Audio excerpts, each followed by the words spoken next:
ও আলী, আমি তো অসুস্থ হয়ে পড়েছি। আপনার কাছে আমার কয়েকটি চাওয়া আছে। হে আলী, দয়া করে আপনার ঘরে আসার পরে আমি অনেকবার অনেক কথায় অনেক কাজে আপনাকে কষ্ট দিয়েছি। আপনি আমার উপরে দাবি রাখবেন না, আপনি আমাকে মাফ করে দেন।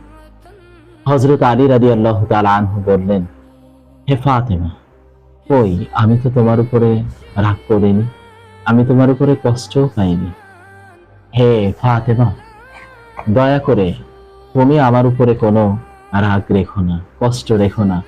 তুমি যদি কষ্ট রাখো, কিয়ামতের ময়দানে আমার আল্লাহর সামনে জবাবদিহিতা করতে হবে।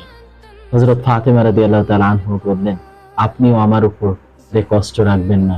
যদি রাখেন, কিয়ামতের ময়দানে রাসূলুল্লাহ সাল্লাল্লাহু আলাইহি ওয়াসাল্লামের এর বিষয়ে জবাবদিহি করতে হতে পারে, বা তার মাথা নত হয়ে যেতে পারে আমি তার সন্তান হিসেবে। দ্বিতীয় আর একটি চাওয়া হলো, আমার মৃত্যুর পরে আপনি অন্য কাউকে, অন্য কোনো সুন্দরী মেয়ে দেখে বিয়ে করে নেবেন।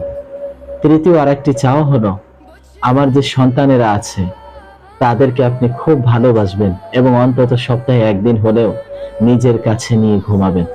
এবং চতুর্থ আরেকটি চাওয়া, সে চাওয়াটি হলো, আপনি দয়া করে, আপনি অবশ্যই দয়া করে আমার মৃত্যুর পরবর্তীতে আমাকে রাত্রি বেলায় খবর দেবেন, যাতে করে নিয়ে আমার পর্দার খেলাফ না হয়, কোনো পরপুরুষ আমার শরীরের আকৃতি না বুঝতে পারে।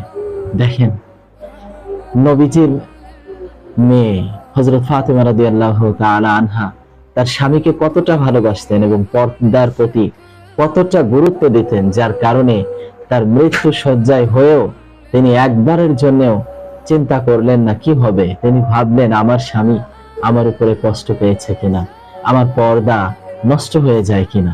এইভাবে বলে তিনি এই দুনিয়া থেকে বিদায় নিলেন।